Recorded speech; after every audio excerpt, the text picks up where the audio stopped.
Okay, so in this video, I'm going to jump into the specifics of how we're going to increase your bike power. So the first thing to accept is that your bike power is what's going to determine how fast you go. When we talk about power, what I mean by that is your functional threshold power, or the amount of watts that you can put out across an hour-long period. And the theory goes, if we can increase that number, you can put out more power and will therefore go faster at every given intensity for less effort. Okay, so the main aim of our winter training is going to be to increase your functional threshold power so that when it comes time to race next season, you're going to be going faster. Now, the good news is that we've got a lot of experience of doing this. We know that the training plans work and the training sessions work and they're very effective. The slightly less good news is you're going to have to be prepared to work really hard if you want to see those increases. So just riding around and chatting with your friends is going to give you a kind of endurance fitness, but it's not going to make you faster. It's not going to get you to the point where you're riding races faster. In order to do that, you've got to be willing to train at the intensity that you're going to be racing at. So the specifics of how we're going to do this are really relatively simple. We're going to do a 20-minute bike power test, and at the end of that, we will get your FTP number. And then we're going to give you, within the team, what we do is we give you 3 bike sessions a week. 2 of them are going to be really focused indoor turbo trainer sessions, no more than 60 minutes long.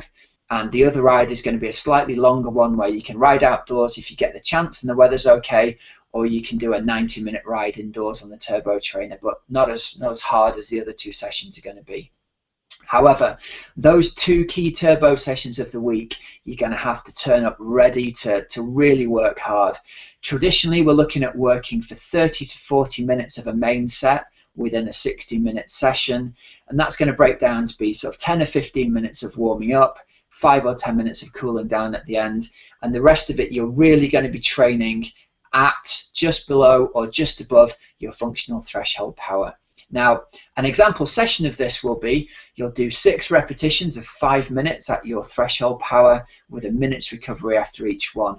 So the minute recovery doesn't sound very long, but actually if you've got that FTP number and intensity correct, you're going to find that you've recovered pretty well after that minute's up and you're ready to go again. And I'm not going to lie to you that the last couple of these reps are going to feel pretty ugly, but you can get through 30 minutes or 40 minutes even when you're really fit and really push yourself at your FTP number. So that's one kind of interval training that we're going to do.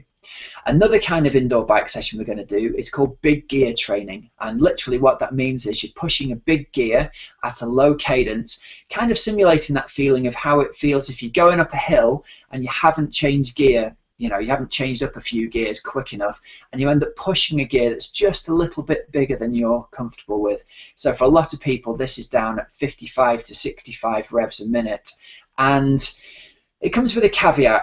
It can be a dangerous session for some people if they're new to the sport. It runs the injury danger that you might damage your knees, you might hurt your knee ligaments, you might hurt your knee tendons.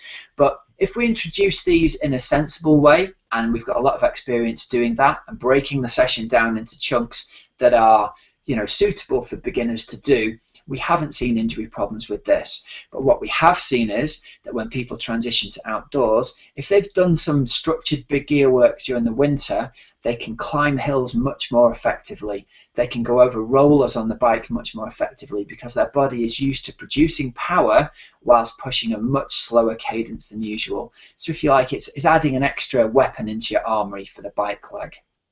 Now, another kind of bike session that we're going to be doing are termed sweet spot sessions. Now, what they mean is we're going to be training about 90% of your functional threshold power, and people struggle with the idea sometimes, especially when they first see it. They think, why am I training at 90% of my FTP when I could be capable of training at 100% of it? Surely I would improve faster if I was at 100%.